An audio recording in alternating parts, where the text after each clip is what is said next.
Quels sont les aliments à consommer pour éviter le diabète? Ou alors, si on est déjà malade, pour mieux gérer sa maladie. Bonjour, je suis Sidonie Big, je suis nutritionniste et coach sport. À travers les différents et les multiples vidéos disposées dans ma page, que ce soit Facebook ou alors YouTube, c'est encouragé à mieux te comprendre, à mieux comprendre le fonctionnement de ton organisme et par là même à mieux gérer ton alimentation au quotidien.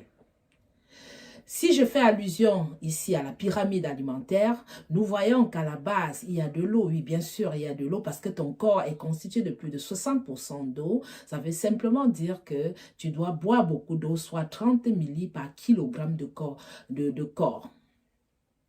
ton poids corporel. Au deuxième niveau, on voit les légumes, le folon, le njabche, le nkwem.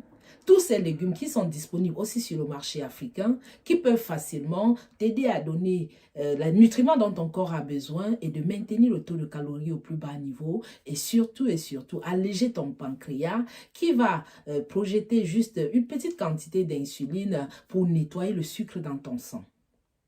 Après, on va parler des glucides complets, c'est-à-dire éviter les pommes, par exemple, pas en grande quantité, éviter le riz blanc, plutôt privilégier les céréales complètes comme le riz complet, comme les graines, comme les sarrasins et toutes ces graines complètes qui peuvent t'aider à maintenir ton taux de sucre dans le sang à plus son bas niveau puisque la digestion de ces aliments est lente.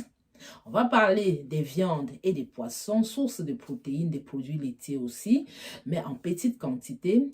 Et surtout éviter de cuire ces aliments dans de l'huile chauffée, qu'on va appeler les huiles trans.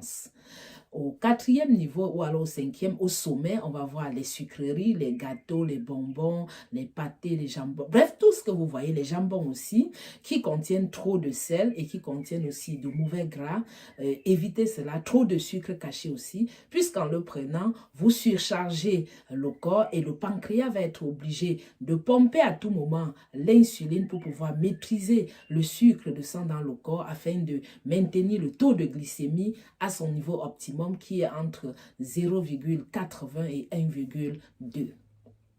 Donc, voilà un peu mes sportifs, l'information que je vais vous donner aujourd'hui. Il est important pour toi de considérer cela. Au troisième point arrive maintenant les exercices physiques, puisque je ne le dirai assez, l'exercice physique est la base de la digestion, est la base du maintien de ton corps, puisque nous sommes nés nomades, nos parents bougeaient et cet ADN, nous l'avons aujourd'hui. Ce qui nous plonge dans toutes ces maladies aujourd'hui, c'est parce que nous sommes stables, c'est parce que nous sommes sédentaires. Donc, voilà notre style de vie moderne qui nous plonge aussi dans toutes ces maladies. Donc, j'avoue que s'il y a un diabétique, si vous êtes déjà diabétique et que vous pratiquez tous les jours du sport et que vous essayez de manger équilibré, que vous essayez de tenir compte de toutes ces informations qui sont données tous les jours, vous allez améliorer votre maladie, vous allez mieux gérer votre maladie et vous allez vivre longtemps. On connaît le cas de beaucoup de personnes qui ont été dans cette situation, mais